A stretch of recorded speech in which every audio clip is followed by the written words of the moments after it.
Photography മേഖലയിൽ ഉന്നതനായ വിക്ടറിനെ നമുക്ക് നമ്മളിൽ നിന്ന് കവർന്നെടുത്ത ഒരു ഉരുൾപൊട്ടലായിരുന്നു.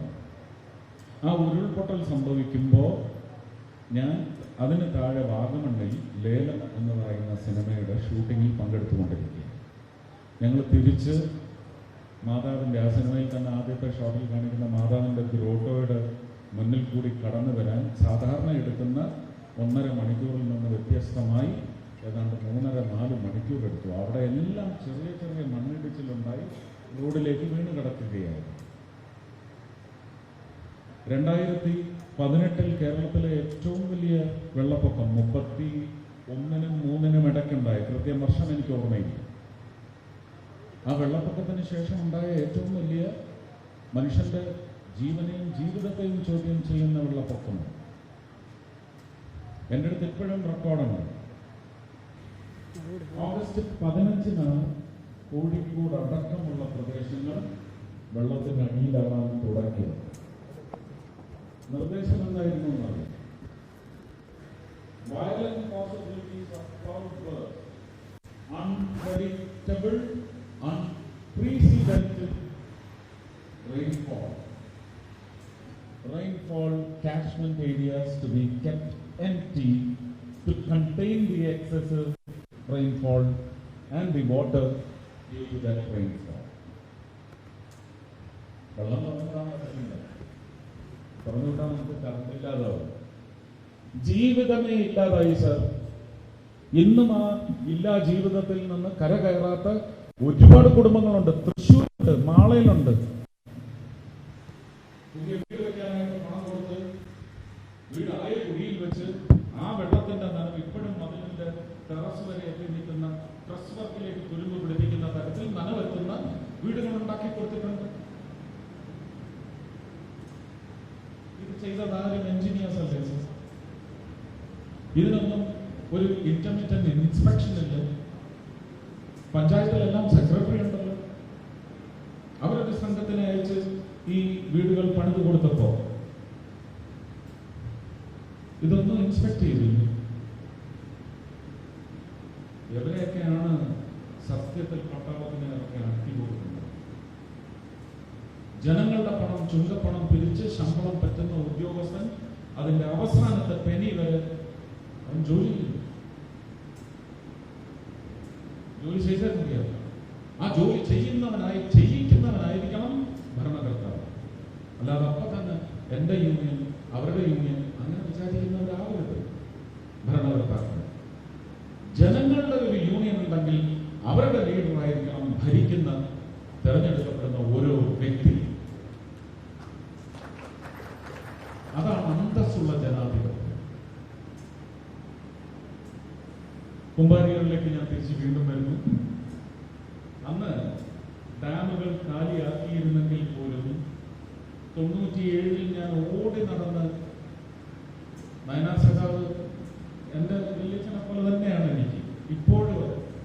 അദ്ദേഹം ഇല്ലാത്തതിൻ്റെ ഒരു കുറവാണ് സത്യത്തിൽ ഇന്ന് ഈ ഭരണത്തിന് കീഴിൽ കേരള ജനത ഇത്രയും ദുരിതം അനുഭവിക്കേണ്ടി വരുന്നത്.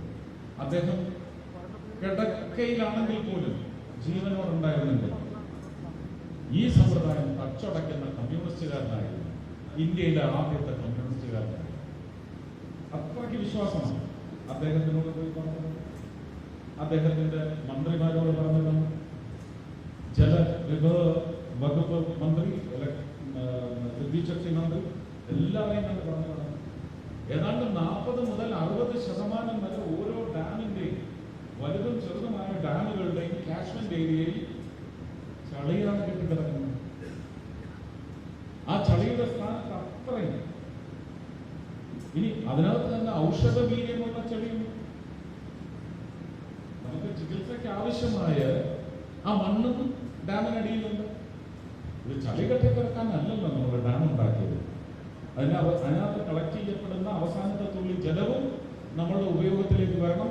അത് നമ്മളുടെ മേൽ അധിക വിദ്യുത് ശക്തി ചാർജ് ഈടാക്കുന്നതിന് വേണ്ടി ഒരു ഭാരം കെട്ടിവെക്കാൻ, ഒരു മലയെടുത്ത് പാവപ്പെട്ടവന്റെ തലയിൽ കെട്ടിവെക്കാനുള്ള ആയുധമായിട്ട് ഉപയോഗിക്കാൻ നല്ല ഡാമുകൾ ഉണ്ടാക്കിയത്.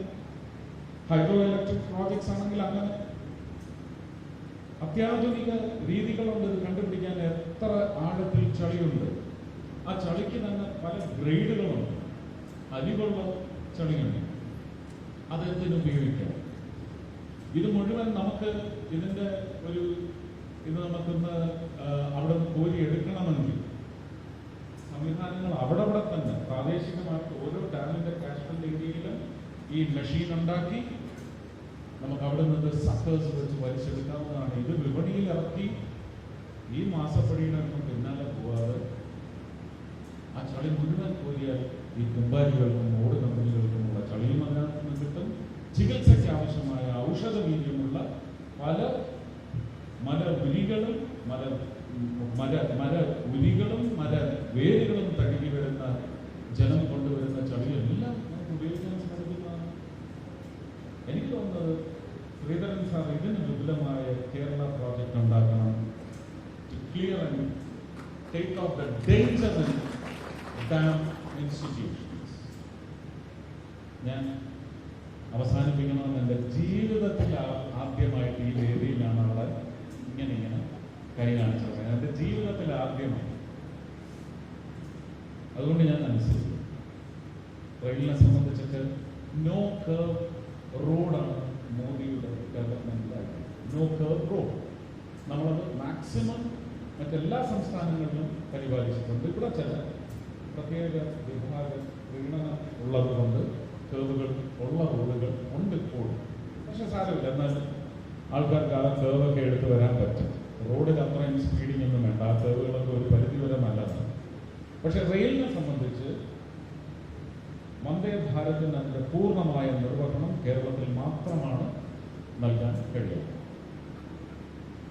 80, മാക്സിമം 90, ഏറ്റവും പോയ ചില ഇടങ്ങളിൽ 100.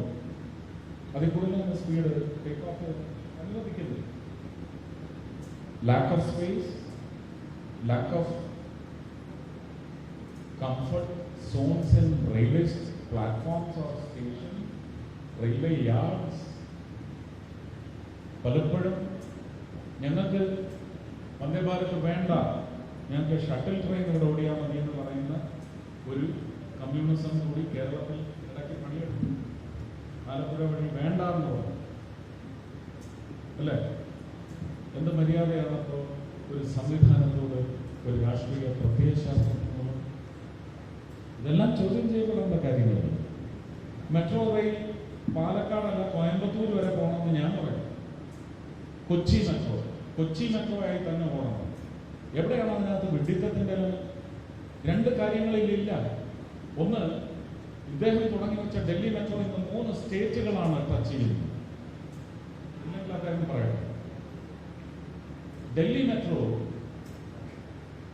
touches the core of UP and touches the exterior end of Haryana.